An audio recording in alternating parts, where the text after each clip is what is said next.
right, so I'm going to move on to our next panel, which is Mary Schlegelmilch and Dr. Naim Syed, who's the Chief Education Officer from iQera.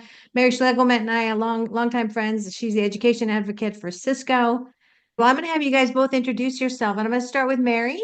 Hi, Mary. Nice to have you. Hello, how are you today?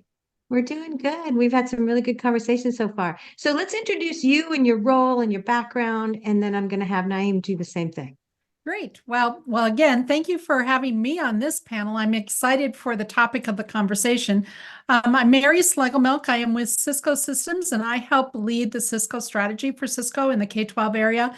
I'm known as an education advocate because that's what I love to do, is help our customers really understand how enabling technologies in the classroom and within the school system can truly help with student success and teacher success. I am an educator by trade, both starting off with pre-K 12 all the way up into administration, teaching middle school, high school, and teaching at the collegiate level as well. So I'm excited to be here for this conversation today. Good to have you. All right. So Naim, why don't you introduce yourself too? So Naim Syed, as it says, iQera is the company that I had started in 2020, realizing that with COVID and teaching through Zoom and Team and Meet is not the way to meet the standards of our educational system. And based on that, that was my dissertation topic as well when I was doing at Northeastern. But my idea was to bring in somehow online education synchronous, somehow do something to that effect that you are really looking at what the student is doing, what the learning in real time. And that's what we have created a platform which adaptively, and I would like to talk about, we have talked about AI, and that's what we have incorporated in our platform, that AI is not only the delivery mechanism, it is also an assessment mechanism. So what that means, that is also part of our platform that we have built together. And I'm happy to show a little bit more about it as we move forward. But that's who I am. That's what the product that we have. Well, good. Well, thank you. You and I met just for pre the pandemic in Boston. Was it Boston? I Yeah, it think. was 17 or 18, something like that. Yeah. Yeah, quite a while ago. Mhm. Yeah, and then you got busy doing all this new stuff and all that. Well, I want to just kick off this with a question for both of you to answer, and you can filter in discussion about your products and what your company is doing specifically. But this panel is about innovation, and both of you have a lot to say about innovation, but you can talk also specifically about the innovations within your company. And I want Mary to go first because I think there's been a lot of shift in focus in Cisco over time, and it's always evolving, right? So tell us about that, Mary. Well, people really know about Cisco as the hardware company, the plumbers of the internet, and truly we are a software company as well. And so the software that we have for cybersecurity, the software we have to make the network, run more efficiently with the AI that we've embedded. People are saying, AI is that new buzzword in education, but in Cisco, we have been using artificial intelligence within our products for many, many years. And so this is something that as we continue to innovate and continue to acquire companies, we're always making sure that the products that we come to market with have the best capabilities and they're really leading edge in what we do. There's times where people will say, well, this company has this. And I'm always saying, yes, but does it have security embedded in it as well? Does it have AI embedded in it as well? Because these are some of the things that we're always making sure that the security of a product, the reporting that those products can give our customers are always at the foremost to help our customers make better business decisions in making their network as efficient as possible. Thank you for that. And I just want to comment on one part of that, and that is when we're talking about embedded AI, that is a forte of your companies. It's the IoT. So knowing what machine is where and what did what, as well as forensics. Mhm. That kind of, I'm going to have you talk about that Absolutely. more. Yeah, but so let's go to Naim. So tell me the same thing. So let's talk about at the high level innovation from So your view. correct. So the innovation is at the end of the day, we want to make sure that the student learn. And how do we find that out?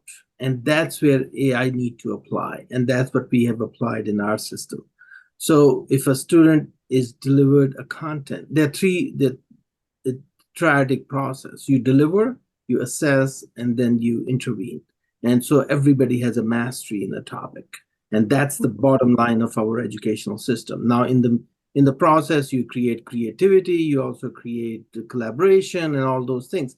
But these three processes have to happen for a culmination of your teaching and learning process. So part of the thing that we do is when you are delivering a content, and this is an online content, and what we believe in that online can be converted into a synchronous education as well. So if a student could not answer the formative questions, you should be able to go back and say, okay, he might need or she might need a simulation here. So that's where AI come into play. It's not AI is not delivering the thing. AI is finding out and creating that environment where everybody, because nobody learns, not every student learns the same manner. They all have a different learning ways, the way they learn. So what that comes down to when we bring in an AI into a platform, what we do is, okay, you read this.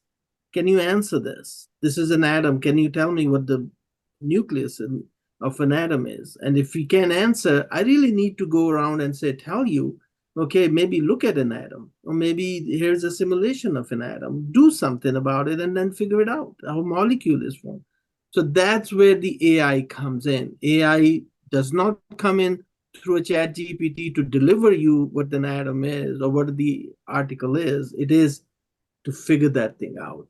So that's the innovation that what we have. And I found that the most important thing is that it has to happen that way. Otherwise, you keep making PowerPoints through an AI platform is not an AI. It's what Yeah. you find out from it.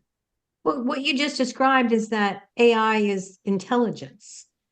It's looking and discerning next steps or recommend. It's making sort of like a little mini recommendation or where you should be going with something. And I think that that's not easily understood because right now most people look at AI as it's just chat GPT, Yeah. right? That's what they think it is. And I think that when we talk about innovation, what you're talking about is embedded within a system. Mary also is going to be able to talk a lot more about what it means to be embedded across things and the network and even the intelligence of the network. So talk to me a little bit more about what you mean by the intelligence within a platform. Correct. So you have a lesson. Lesson should not be a YouTube video. Lesson has to have some elongation to it. What is, again, the three triadic processes? First, you deliver, differentiate it. Now, how do you differentiate? In a classroom, you can see, okay, these students are not following it. They are not looking as if they're learning it. So you differentiate your lessons, or you bring in a paraprofessional, say, can you grab this student and show them what this ABC is? Mm-hmm. And then online, you can only do it by differentiating and bringing in an AI into it. Okay, out of these 12 students, these two did not answer this question, or the entire class did not answer this question. Meaning, so there is some kind of a intervention that has to happen through technology, through your content, through your differentiated instruction. And that's where AI come into play. And it works like a charm. What we did was we took Cambridge in UK, their curriculum, and we built it. And students love it. At the end of 40 minutes, they either the system tells them they have a mastery in the topic or they need help, and it even tells them where it needs some help. So that's how far you have to go with your AI to figure out you delivered, you assessed, and you found out, okay, assessment a day after means nothing. It promotes rote learning. Oh, I'm going to go back and do that. A week later, a quiz happens. Summative assessment without a formative assessment means very little, in my opinion. And, academics have agreed to that as well. Mhm. So to bring in an AI into a system is not just to put in a chat GPT column into it and say, okay, here, this is what the molecule is, or here it is what the centripetal force is. You need to really figure it out. Who figured it out from what I have told them? And if they have not, how can I intervene? What lesson has to be differentiated next to? So that's what it is. Well, this is kind of revolutionary, right? So what you're essentially saying is that there's a delivery of the content, there's an interaction with the content, there's a watching of the AI watches the interactivity and then pulls out sort of markers of was it answered correctly, was it not answered correctly, and then actually also provides a new pathway or a recommendation of new content or what the student should do. Okay, so those things have all been sort of defined as what a teacher does by most people for a really long time. So I'm just going to take it a step further and say this. When I was doing my briefing earlier, I talked a lot about the fact that after curriculum evolves to this point, which Dr. Syed, you're just admitting it has, and I have seen it in some other systems, not exactly fully course-based like yours, like Edmentum and IXL and, Dreambox, and there's a Carnegie Learning's got perfect examples of that. But beyond that, now the role of the teacher becomes to take this formative and create an experiential moment on top of that. So you have this course that's doing all of this automation and watching you and fixing you, blah, blah, blah, blah, blah. So then what needs to happen is that out in the real world, the human teacher is taking the knowledge that the student has now gained and having it practically applied. Am I right about that? That would be a Absolutely. teacher. Okay. That's the facilitator who is a teacher, goes beyond. Teacher was just standing in front, but facilitator is facilitating in every direction. And not only that, how he facilitate or she facilitate is by looking at the data which our system collects, or any system should collect. Okay, when you're teaching such and such topic, these are the areas where everybody trips. Yeah. So how do you make this more easily graspable for everybody? And now you're taking this from a small subset all the way to a global subset where everybody know, okay, if I need to teach a Doppler effect to a student, I really need to teach them in that manner. And that's how it will grow. That's how it will bring it to the next phase. Yeah, that's interesting because when you're a consumer level platform and a platform that could also be adopted and used directly in a school, so you can purchase the product outside of a school, like, or, a course and learn the Doppler effect, or I could use it inside a school. But when you're at the global level, when you're at the mesh network level of Yeah. utility, Mhm. then there's another level to AI, which is what you just said, which is knowledge itself starts to get refined Exactly. and polished Correct. to meet the human condition, which I don't think necessarily occurs when you have every one of 3.3 million teachers, the subset of those that are teaching sixth grade math, all making their own lessons. They're not getting that feedback because their scale of sample size is only this big, but you're dealing at a much larger level. So you're able to say, okay, 82,000 kids didn't get this out of, 500,000. So therefore we're going to modify the knowledge resource itself slightly. And pretty soon you're starting to nail it on every single human on the planet. That's a level of scale that we've never even thought about before with teaching. And that's I AI. I love it. And Yeah. that's AI. This is what AI is, not ChatGPT. ChatGPT is a machine learning, giving it to you.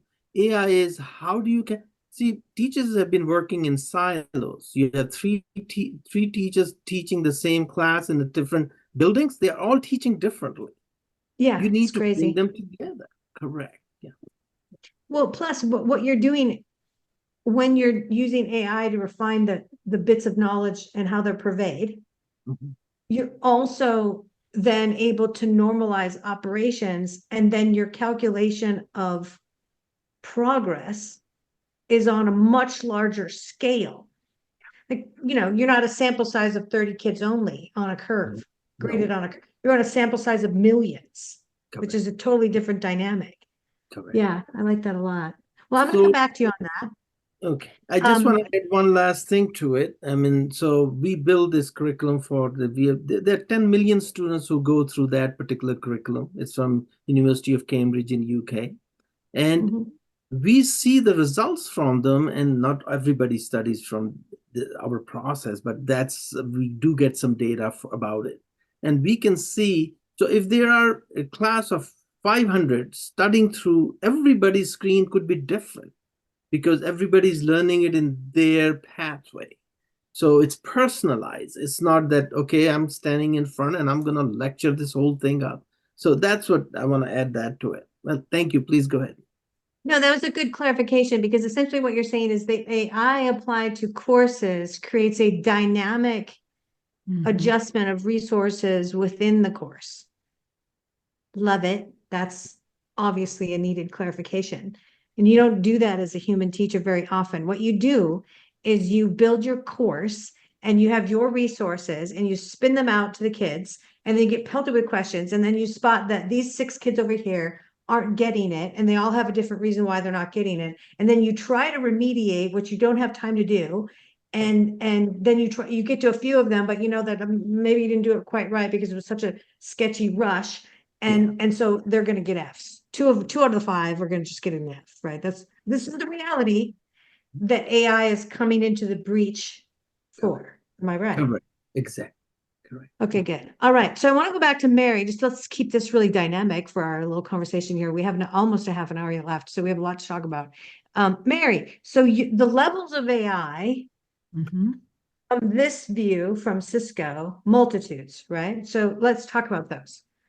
Well, I was just so involved as an educator in the other concept, because curriculum and learning and being a teacher and having 142 kids in 1 year, and how many of them did not get what I was doing. I mean, I just felt the responsibility of that. And so now this is where I'm really looking at AI to up-level the curriculum, yes, for teachers, and really personalize for each and every student. But now it's also time for us to think about AI as a means in which the network gets smarter as well. The network is able to say which teachers and what's happening in that environment, in that district environment, to be able to tell the IT team, hey, this is happening. It's not, there's something, a bug on the network, or this wireless router is having issues, or, the AP in the classroom is having issues. And it's not enough to really cause problems in the environment yet, but just have it on your radar, be ready to fix. And then it can go to a yellow, like, oh yeah, we're seeing some degradation of the network, and oh, you need to fix it. So I'm seeing AI as a means in which it knows the network, it can put out bots or, onto the network to be able to always fix, even going as far as out into the public cloud to the subscription provider, whether it be even Saim's company, or, a testing provider, or just even a curricular provider, and say, hey, there was an issue. This content was not able to be delivered appropriately in the amount of time. These are some of the things that a smart network will be able to do. And that is the quality of a network. And we're seeing innovation really happen in this area of how do we help our businesses, our customers, do the business better, provide better quality, all the time and know that this is top notch, right? These are some of those things. And, we get very involved in AI. Like I said, we've been doing AI for years. But now we've decided, okay, is it time to give out a responsible framework for everybody to see that you should have guidance and oversight using AI? You should have controls. You should be able to have incident management using AI. And what is the leadership within your industry saying? How do you use AI? So that those external engagements or internal engagements are the best that they can be. So the framework and principles that we've kind of released saying this is how we use AI, but this is something for everyone to think about when using AI. So we're hoping that, as you know, Cisco is a great networking, a collaboration, a security company, but we also have an arm of Cisco that's for social responsibility, that says, how can we help the greater good of humankind? How can we, help everybody understand what is going on or what is, this? I mean, we've done things like Save the Rhinos, and, we do our networking academy is our number one, way to give back, in which everybody can have that free curriculum. And so we have an arm of our company that is really about how can we help people understand technologies. And so, that was one that I would say to everybody. I'll put it in the chat, the link to get to our AI information that is open and for everyone to use. So I'll make sure you get that. Good. Please do that. Yeah. And I think what I was hearing is little inferences, and you didn't say them directly, so I'm going to say them for you, but inferences like I'm trying to do a big statewide test and then none of my kids can get on. And then the state says, I'm sorry that all your kids are going to get a 0 because they didn't take the test. And then the district is like, but we tried to get on and I don't know what happened to our network. And then a little bot from Cisco goes out and finds out the state's site was down. Or the testing provider. Or the test. Ooh, you're where scaring is the it? testing It could have been provider. at the service provider level. So when you have that information, AI is to give us information to make adjustments, to make better decisions, and to have the knowledge to move forward, right? That is the purpose of AI. So I think that is some of the best power that we can have. And when a district can say, it wasn't our fault, it was at the provider level, the service provider, or it was at the testing level, wherever. I mean, those are the important information that it used to take an IT team hours and hours of forensic to do things. Now with artificial intelligence in the back end, which we have and we've been using for a very long time, but we keep getting more and more sophisticated with it. Now it's time that everybody better understands what is AI. I mean, it used to be that thing behind that people really didn't understand, but now I think people are really understanding. It's kind of like that, when I go shopping and I'm in Crate and Barrel and I'm in front of the La Crusade area just an extra long time because I'm really thinking and discerning. And all of a sudden my phone gets a message. Would you like a 10% off coupon to buy La Crusade at Crate and Barrel? Well, that doesn't happen just by happenstance. There's things happening, right? Yeah, you're getting spatial temporal located via, geolocation technology. They know you're standing there, Mary. They don't even have a camera on there, but they're just geolocating your phone, and then they're doing that. Isn't that amazing? Yeah, and we all know this is true because kids, right? Yes. Yeah, it's scary, but it means that they could find any person anywhere at any time too. But then also you see ads all the time on your phone, right? Yeah. Like you're like, wasn't I just shopping for that? Or, are they listening to me? We all know they're listening to you too. Yeah. And when you call your dog cutie butt, right? They know. So all that's going on. So what we're really doing here as we talk about innovation is we're giving everybody that's listening in, and then later all the people that will listen to the recording and see the story, we're telling you it's not just this one-dimensional AI you think it is. Okay. That was so nice. It's great. It's going to be great, but it's only part of the story, right? So what you just described isn't even the full story of all the types of AI Mary, and Naim and I are going to talk more about the other ones. There's also the one I introduced called Spatial Temporal for Schools, which is AI calendaring, does auto cohorting, completely transforms the intersection of humans with other humans, the same way Uber did, right? And the same way, FedEx can get a package anywhere in the world, and Amazon is on your doorstep in under an hour. Logistics level AI shift is coming fast, like a freight train. But when you add it to the level of embedded AI in learning, and you add it to your levels, Mary, of tracking who's where and what's where and where are the clogs on the network, and is the security backdoor opened like when it should have been opened? All those things together really give you a picture of the intelligent learning matrix that is both physical and completely digital, because it would still interact with humans. Humans are still part of this whole thing, but the way that AI is wrapping time, space, content, blah around them is very intelligent. So it's going to remove a lot of manualness. So we're going to have to define, okay, what do the humans do? Because they're going to ask that, and there's a lot of bad press out there that's saying AI is going to take the world. It's going to be horrible, blah blah blah. So I want to talk about that. And Naim, you go first. So I'm still stuck with the previous conversation a little bit about in the previous panel, we were talking about screen time and all that. And that, because that goes against the entire vision that what I bring it into innovation and with algorithms and all, that screen time is not as bad of a thing. It is when we confined the student into a room with no learning happening. And we do that from 8 o'clock to 2:30 or 1:30, depending upon the school district. That is even worse, because now we confine them, we put them in front, and we did not do what we are supposed to do.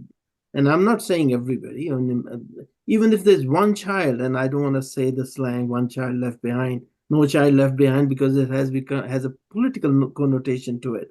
But it is the true thing that until and unless we capture each and every student's essence, what they are trying to figure out, and teach them accordingly, everything else is, I think we are just bypassing. We are just giving a blame to a screen. We are giving a reason. And anybody who makes that comment now, Dr. Syed, I just want to look at them. I'm like, are you a parrot from like 10 years ago? Like the 10-year-old talking point? And like, seriously, are you not up to speed? Have you not looked at what's going on in curriculum these days? Do you not know? Let me just tell you. Let me just school you right now, because I'm going to go on for the next 3 hours. Are you ready? Yeah, I just, I want to just embarrass people that bring that up. But can I also add to Saim's comment, because I really believe it's about quality digital engagement. Yes. That's where students, they're engaged and they love digital. So why not make it as quality as they can, but also teach them that balance of, okay, now you need a break and go outside, or, let's do some kinetic type of activities or things like that. And I think it's our responsibility as a society to teach children that it is not appropriate to, to sit behind a digital screen for, 20 hours at a time, unless of course you're in some kind of a competition and you're trying to win, or, but at some time we all need to get up, get outside, or go do other things that involves that creativity side that may not be digital, but then can transfer into a digital environment at some point.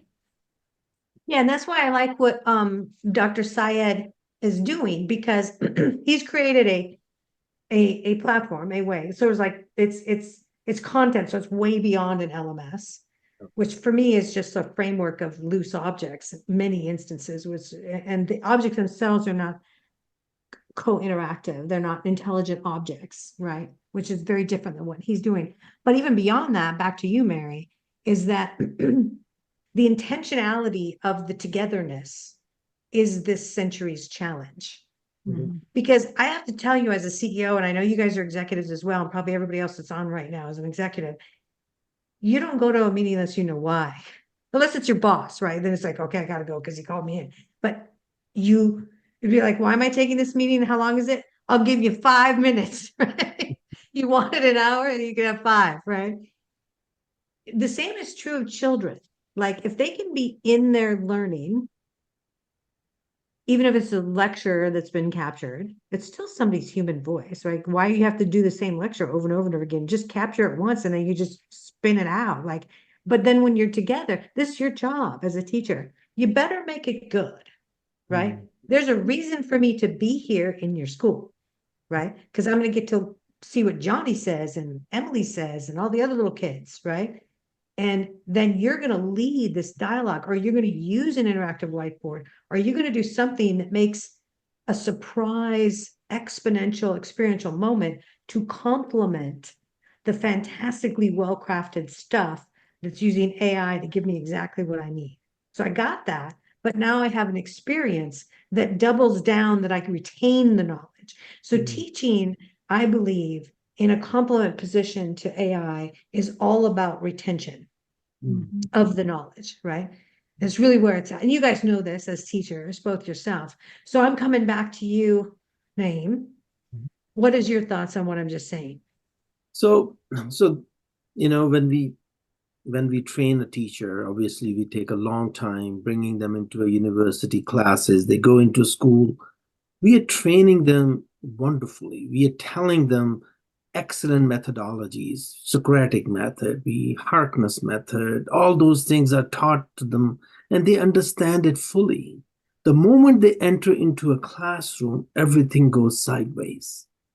They become a administrator, they become a manager, they become all those things other than what they have studied all along. And I've seen this with my own eyes because I've been in school districts all the time in my career, and I used to see that that's how it has happened.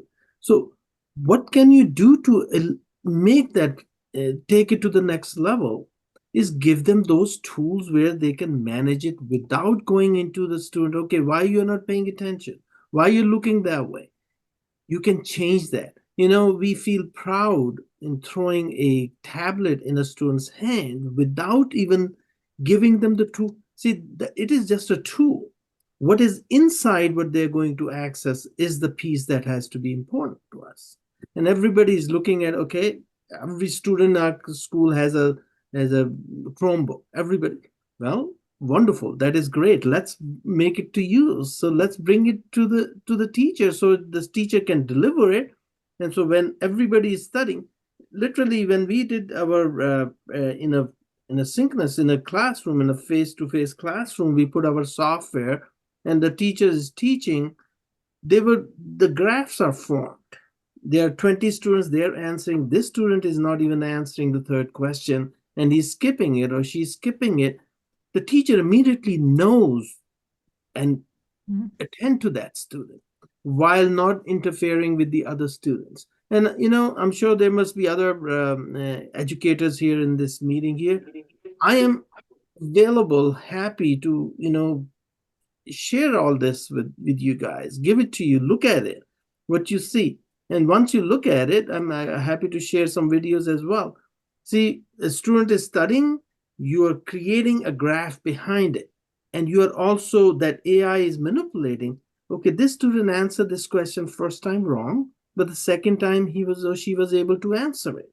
Now, what happened in that phase that in those 5 or 10 seconds, the student changed the mind? Is it something that plagiarism, or is it something stuck to the student all of a sudden came back? Those are the things that has to be captured, and we can do that right now. As of Well, today, that's defining the human teaching role. They're mechanics. They need to get in and do that mechanical duty of like fixing this little part so it runs again, right? yeah. Yeah, so I totally get it. Well, good. Well, I think I want to come back to the discussion about where time is in that, because that's a whole level of AI management of time. But Mary, I know you're just dying to say something about all the stuff we've just said. What are your thoughts? Well, yes. I mean, and what comes to my mind is the space in which students and teachers are in. And you know, it has to be a comfortable space. I mean, I go back to teaching where it was a boiler system of heat. And why is it that at the end of the day, even though the room was cold, we had no fresh air?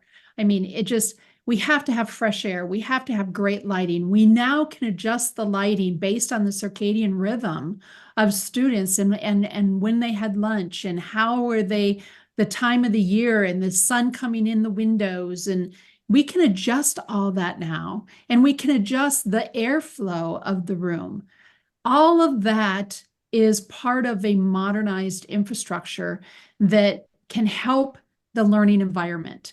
How can we keep students as comfortable as possible and as healthy as possible? Clean air, healthy air. And I say it's not just for the students, though, it's for everybody in that environment. And I think about going back to even when I was teaching at the university level, and I was like, you know what? All of you teachers that are coming up here to night classes in January, can you just join via video so you can keep all that crud from your buildings with you and not share it with all of us, right? And you know, it's the best super spreader in the world, right? So I think it's time for us to really, and I really say this is if there's anything that pandemic did is it said, oh, we need clean air in our buildings. And that's part of an innovation that we've had, but have we made sure it was in the learning environment?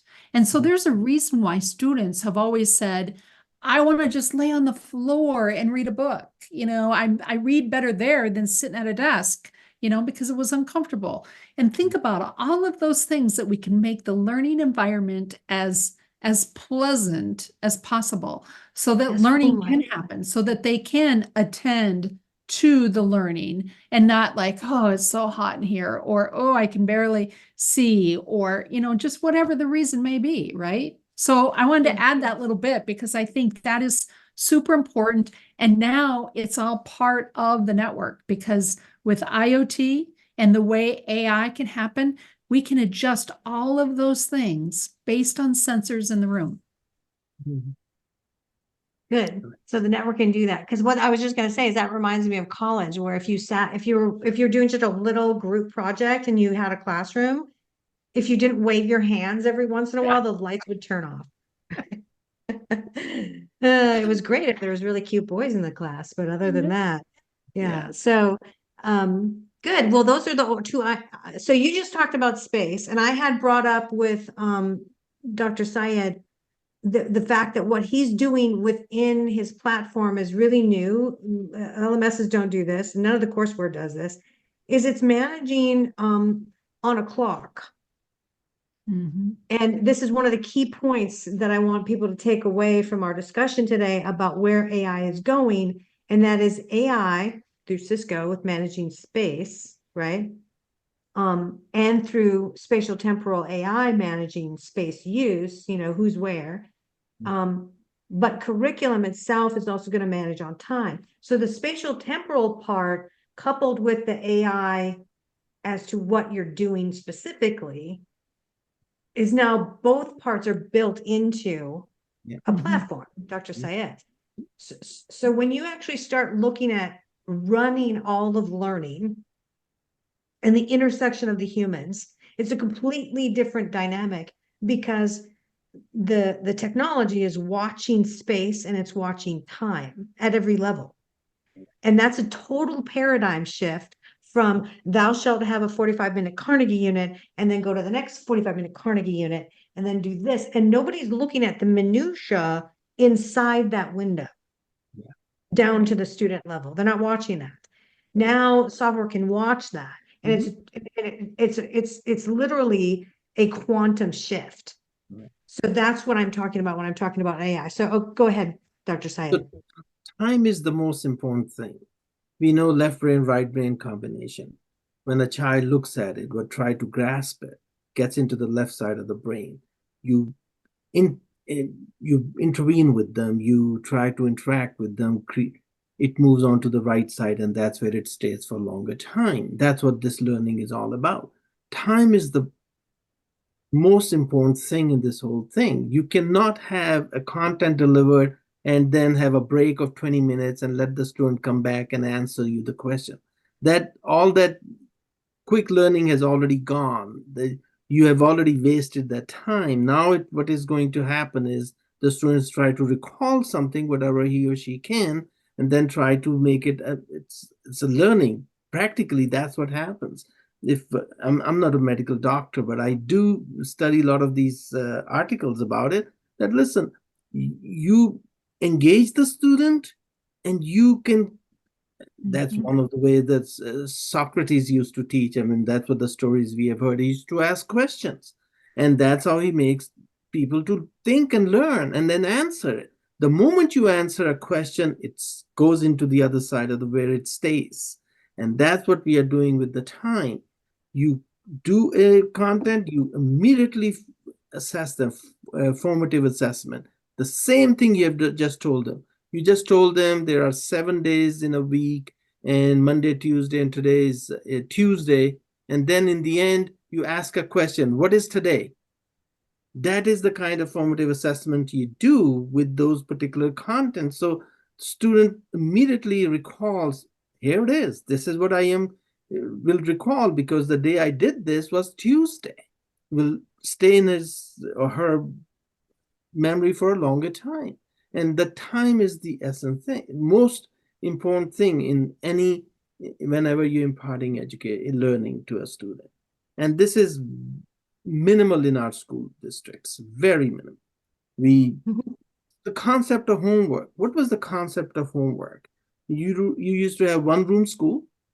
There are students are sitting from 2nd grade, 5th grade, 7th grade, 9th grade, whoever in the town was.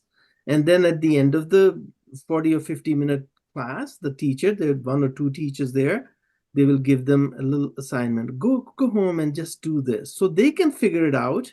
What we just told them, did they learn it or not? It wasn't, there was no other reason for these homeworks to happen. And then we have taken it to the next level. Oh, we need to keep them busy. The concept of homework was to find out what I told them today, how much did they learn? And they tried to make them to do the homework in the class. That's how it used to be. But, you know. Well, yeah, and that's still the way majority is done. There's a lot of wasted time. Ask the homeschoolers because they'll brag about getting everything done in under 4 hours a day. All right. So final comment, because we only have another minute. Mary, what is your final comment on all this? Oh my gosh. So as we continue to look at innovations and companies that can bring us innovations, or whether it's through our research, you know, there's just so much happening. And I think this is a piece that now is the time to really impact how we do the business of learning and change for the better, right? One thing I did not talk about is our artificial intelligence within our collaboration suite. You know, that ability for closed captioning to transcribe and translate and auto chapter any type of recording. You know, this recording, if it was in our side, on the WebEx side, it would be able to auto chapter and tell us what were we talking about in the different sections. And we could even have it give us to-dos and summarize what we were talking about, so that now through an entire recording, we get that summary back. So students can say, do I have the time to go to listen to it intently, or do I understand all of that? They can go through the notes quickly.